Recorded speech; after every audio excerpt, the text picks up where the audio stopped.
ভাই তুমি যে কোনো ক্লাসের শিক্ষার্থী হতে পারো, কিন্তু ইংরেজিতে রিটেন পার্টের তোমার অবস্থা খুবই দুরবস্থা। ধরো লেটার, অ্যাপ্লিকেশন, প্যারাগ্রাফ, এগুলো নিয়ে তুমি বসছো মুখস্থ করতে, ঘন্টার পর ঘন্টা বসে আছো, মুখস্থ হয়ই না। আবার কোনো রকম ভাবে মুখস্থ হয়েছে, কিন্তু একটু পরে আবার ভুলে যাইতেছো। সবকিছু নিয়ে মাথার চুল ছিঁড়ার মতো অবস্থা। তো পরীক্ষা আসতেছে সামনে, সাজেশন অনুযায়ী কয়েকটা মুখস্থ করেও ফেলো, পরীক্ষার হলে গিয়া দেখো সেগুলো আর আসে না। এখন তোমার মুরদ নাই যে নিজের ভাষায় কোনো কিছু লিখে দিয়ে আসতে পারবা, সেই মুরদটা তোমার নাই।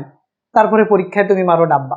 আচ্ছা, মানলাম যে তুমি ডাব্বা মারো না, তোমার ছোট ভাই মারতে পারে, তোমার বড় ভাই মারতে পারে, অথবা তোমার বন্ধু মারতে পারে, তাই না? অথবা যারা বড়রা আমার ভিডিও দেখতেছেন, তাদের ছেলে মেয়েদেরও এই অবস্থা হতে পারে। তো এদেরকে কে বাঁচাবে? এদেরকে বাঁচানোর জন্য আমি গত 2 মাস যাবৎ কাজ করতেছি।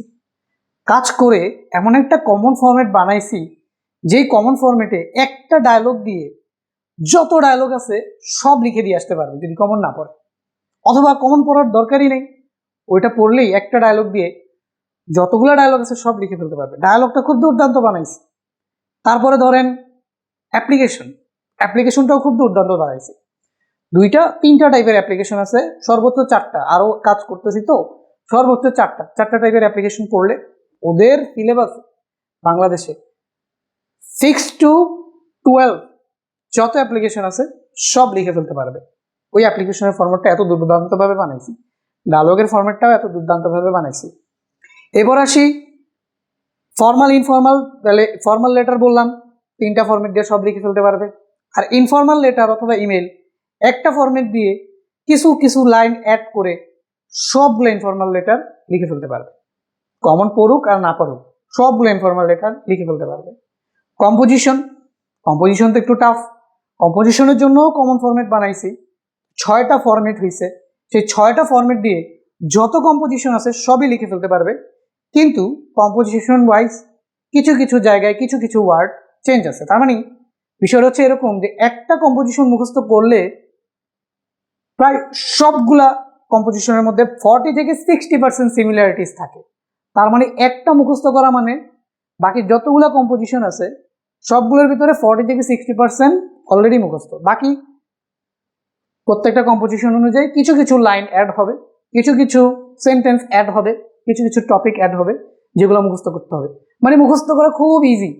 যদি একটু কষ্ট করে 6টা ফরম্যাট মুখস্থ করে ফেলতে পারে, তাহলে যত কম্পোজিশন ওদের সিলেবাসে আছে সব শেষ হয়ে যাবে। এই গেল কম্পোজিশন। প্যারাগ্রাফে এরকম 6টা ফরম্যাট। এগুলো পাইতে হইলে, যেহেতু আমি 2 মাস যাবত কাজ করতেছি এটার পেছনে, আরো ডেভেলপ করবো সামনের দিকে, 200 টাকা খরচ করতে হবে। স্পেশালি 26 ব্যাচের জন্য এমন একটা প্রোগ্রাম দিছি যে 200 টাকা খরচ করলে 26 ব্যাচের এসএসসি পরীক্ষায় যে কেউ পাস করবে। কি থাকবে? এই যে দেখাচ্ছি, এরকম একটা পিডিএফ থাকবে। দেখেন, এরকম একটা পিডিএফ থাকবে। স্পেশালি এটা 26 ব্যাচের জন্য স্পেশাল, বাট এটা এমনভাবে বানাইছি যে কোনো ক্লাসের স্টুডেন্টরা ব্যবহার করতে পারবে। ঠিক আছে? তো এই যে প্রথমে 26 ব্যাচের স্পেশাল কি করছি, এখানে 26 ব্যাচের পরীক্ষায় আসার মতো সাজেশন অংশ আছে। প্রথমে সাজেশন অংশ আছে, সব সাজেশন আছে। হ্যাঁ, এখানে এই যে সিন প্যাসেজের সাজেশন, আনসিন প্যাসেজের সাজেশন, তারপরে হচ্ছে এই যে এখানে first paper second paper both আছে। এই যে এখানে পোয়েম স্টোরি সাজেশন, তারপরে এখানে কমপ্লিটিং স্টোরি সাজেশন, এইখানে হচ্ছে ডায়ালগের সাজেশন, সব আছে। আর এই হচ্ছে গিয়ে ডায়ালগের কমন ফরম্যাটটা। ঠিক আছে? এই হচ্ছে ডায়ালগের কমন ফরম্যাট, এটার বাংলা অর্থ সহকারে আছে। এরপরে এই কমন ফরম্যাট অনুযায়ী 1 থেকে 25 পর্যন্ত যত ডায়ালগ ওদের সিলেবাসে আছে, সব ডায়ালগ, যত ডায়ালগ ওদের সিলেবাসে আছে সব ডায়ালগ এখানে 1 লাইন 2 লাইনও যদি চেঞ্জ করতে হয় সেটা কিভাবে চেঞ্জ করতে হবে সব দেখাই দিছি, বাংলা অর্থ সহ দিয়ে দিছি। ঠিক আছে? সব দেখাই দিছি। এগুলো কিন্তু একটাই ডায়লগ, কিন্তু ওই যে প্রত্যেকটা অনুযায়ী যদি আসে, মানে প্রত্যেকটা ডায়লগের নাম চেঞ্জ হবে, কয়েকটা করে লাইন চেঞ্জ হবে, সেটাও এখানে দিয়ে 25টা ডায়লগ এখানে কমপ্লিট করা আছে। এর বাইরে কোনো ডায়লগ ওদের আসবে না, আসলেও কমন ফরম্যাট দিয়ে লিখে দিতে পারবে। গেল এটা ডায়লগের বেলায়। কমপ্লিটিং স্টোরি তো আর কমন ফরম্যাট বানানো যায় না, সেটার জন্য যেটা করছি, এগুলোকে শর্ট করে করে একদম ছোট করে দিয়ে দিয়েছি। যারা ইংলিশে খুব মুখস্থই করতে পারে না, তাদের জন্য খুব অল্প সময় মুখস্থ করে যাতে লিখে দিয়ে আসতে পারে। তো এবার কমপ্লিটিং স্টোরিতে 15 মার্ক, 7 থেকে 12 মার্ক যাতে ওরা পেয়ে যায় এমনভাবে লিখে দিছি। ঠিক আছে? তো গেল এটা। তারপরে কি করছি, তারপরে হচ্ছে গিয়ে এখানে আমাদের সেকেন্ড পেপার চলে আসছে, ফার্স্ট পেপারে ওই দুইটা আইটেমই ছিল, সেকেন্ড পেপারের সাজেশনগুলো দিছি। তো সাজেশন অনুযায়ী এই যে প্যারাগ্রাফের ফরম্যাটগুলো দিছি, প্যারাগ্রাফের কমন ফরম্যাট অনুযায়ী প্যারাগ্রাফগুলো কিভাবে লিখতে হবে, প্যারাগ্রাফ টু প্যারাগ্রাফ কয়েকটা লাইন যদি নতুন করে অ্যাড করতে হয় সেগুলোকে কিভাবে অ্যাড করতে হবে সেই জিনিসগুলো বুঝিয়ে দিছি। প্লাস প্লাস মানে যতগুলো ফরম্যাট হতে পারে সবই দিয়ে দিছি। এরপরে আসি অ্যাপ্লিকেশন, এই যে ইমেইলের যত রকম ইমেইল ওদের আসতে পারে সবগুলা ইমেইল দিয়ে দিছি, ফর্মাল লেটার দিয়ে দিছি, দিয়ে এই যে কমন ফরম্যাটে শিখাইয়া দিছি।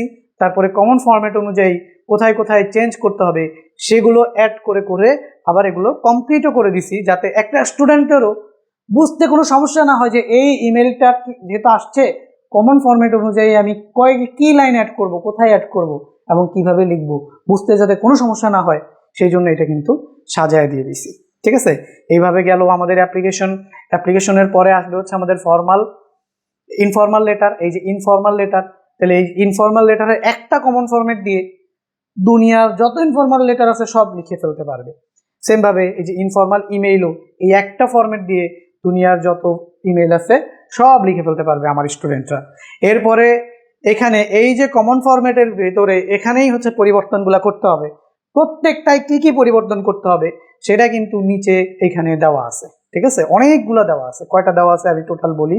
এখানে 14 আর 17 20 20টা দেওয়া আছে, 21টা দেওয়া আছে। 21টার বাইরে নর্মালি, এর বাইরে আসে না, নর্মালি যদি আসে স্টুডেন্টরা কিন্তু লিখতে পারবে। অ্যাটলিস্ট কমন ফরম্যাটটা লিখে দিলেও যদি 10 মার্ক থাকে 4-5 মার্ক এর উপরে পেয়ে যাবে। আর যদি 2-1 লাইন উঠছে নিজের মাধুরী মিশিয়ে ঢুকাইতে পারে 7-8 মার্ক পেয়ে যাবে। এমন ভাবে দেওয়া, এত সুন্দর ভাবে দেওয়া। হ্যাঁ, 2টা মাস যাবত কাজ করে এটা বানাইছে। ঠিক আছে, তারপর হচ্ছে এই যে কম্পোজিশন, টোটাল 22টা কম্পোজিশন দেওয়া আছে 6টা গ্রুপে, মানে 6টা কম্পোজিশন মুখস্থ করলে মোটামুটি 22টা কম্পোজিশনের 40 থেকে 60% মুখস্থ হয়ে যাবে। বাকিগুলা যেটা ওর দরকার সেটা একটুখানি কোথায় কোথায় চেঞ্জ করতে হবে সেই চেঞ্জগুলো করে ও কম্পোজিশন মুখস্থ করে ফেলতে পারবে। আর কম্পোজিশনটা এমন স্ট্যান্ডার্ডভাবে রাখার চেষ্টা করছি যাতে কোনোভাবে কম মার্ক না দেয়। যেমন এই যে the season you like most, এটা গ্রুপ 1। এই যে গ্রুপ 1 কম্পোজিশনের ভিতরে 5টা কম্পোজিশন আছে। ওই 5টা কম্পোজিশন কি কি আমি একটু দেখাই। এই যে গ্রুপ 1-এ 5টা কম্পোজিশন আছে। The season you like most, a journey by train, আর a journey you have enjoyed, a journey by boat, your childhood memory, your visit to a place of historical interest.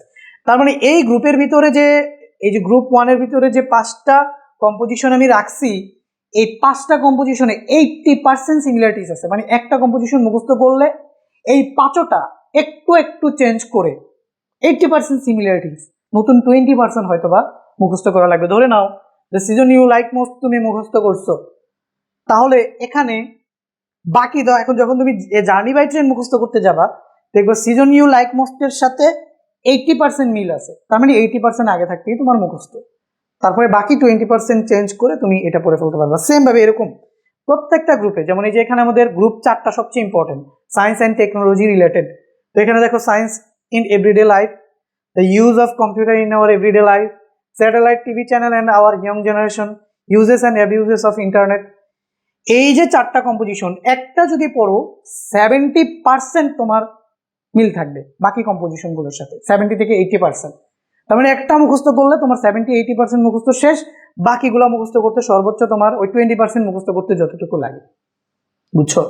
তার মানে ভাই written পার্টের একটা complete solution, আর 26 ব্যাচের জন্য 5 মার্কের একটা কমপ্লিট সলিউশন। 26 ব্যাচ ভাই পাস করবা। এই পিডিএফটাতে 70 মার্ক আছে। 70 মার্কের মধ্যে যেভাবে একটা ক্লাস দিছি এটা কিভাবে মুখস্থ করতে হবে, আরেকটা ক্লাস দিছি যে মোবাইলের মাধ্যমে তুমি রিডিং টিডিং পড়ায় কিভাবে বুঝতে পারবা, আরো একটা ক্লাস দিব যে তুমি সামারি কিভাবে লিখতে পারবা, তারপর হচ্ছে ওই 1 নাম্বার 2 নাম্বার প্রশ্নের উত্তর কিভাবে দিতে পারবা, তারপর হচ্ছে ওই ইনফরমেশন ট্রান্সফার করে যে 4 নাম্বার 5 নাম্বার প্রশ্নগুলো কিভাবে লিখতে পারো, পোয়েম স্টোরির যেই প্রশ্নগুলো আছে ওগুলো শর্ট করে সাজায় দেওয়ার চেষ্টা করছি। সেকেন্ড পেপারে গ্রামাটিক্যাল আইটেমের ধরো ট্যাগ কোয়েশ্চেন অথবা পাঞ্চুয়েশন যেগুলো সহজ গ্রামাটিক্যাল আছে সেগুলো শেখাচ্ছি। টোটাল 3টা ক্লাস আসবে, একটা ক্লাস অলরেডি দিয়ে দিছি, বাকি 2টা ক্লাস আছে। 3 থেকে 4 দিনের মধ্যে তুমি পাস করে যাবে জাস্ট এই জিনিসটা নিলে। তো যারা যারা এই পিডিএফটা নিতে চাও, তুমি যেই ক্লাসেরই হোক এই পিডিএফটা নিতে চাও, জাস্ট এই যে 200 টাকা দিয়ে ভর্তি হয়ে যাবা। জাস্ট এই নাম্বারে 200 টাকা বিকাশ করতে হবে, এই নাম্বারে 200 টাকা বিকাশ করতে হবে, তারপরে এই হোয়াটসঅ্যাপে মেসেজ দিতে হবে, বুঝছো? 200 টাকা বিকাশে পাঠিয়ে তারপরে এই হোয়াটসঅ্যাপে কি করতে হবে, মেসেজ করতে হবে। যারা এসএসসি 26 আসো তারা তো পার হয়ে যাবে, বাট 27 অথবা 6, 7, 8, 9 যেই নাও, এই পিডিএফটার সাথে এটার ফিউচার আপডেটগুলোও পাবা। এমন একটা হোয়াটসঅ্যাপ গ্রুপে তোমাদের জয়েন করে রাখবো, এই পিডিএফটা যদি কখনো আপডেট হয় সেই ফিউচার আপডেটগুলো তোমরা পেয়ে যাবে। তার মানে তোমার রিটেন পার্টের একটা কমপ্লিট সলিউশন। যারা যারা জয়েন হতে চাও যে কোনো সময় যে কোনো মুহূর্তে 0198476826 নাম্বারে 200 টাকা পাঠালেই তোমাকে একটা পিডিএফ দেওয়া হবে, একটা হোয়াটসঅ্যাপ গ্রুপে জয়েন করানো হবে এবং একটা ভিডিও দেওয়া হবে যেখানে ইনস্ট্রাকশন দেওয়া আছে যে এই কমন পার্টগুলোকে কীভাবে মুখস্থ করবা এবং কীভাবে তুমি এইটা থেকে একটা বেস্ট আউটপুট বের করতে পারবা। ঠিক আছে, তো যাদের দরকার যোগাযোগ করো, দেখা হবে পরবর্তী ভিডিওতে। তখন পর্যন্ত সবাই ভালো থাকবে, আল্লাহ হাফিজ।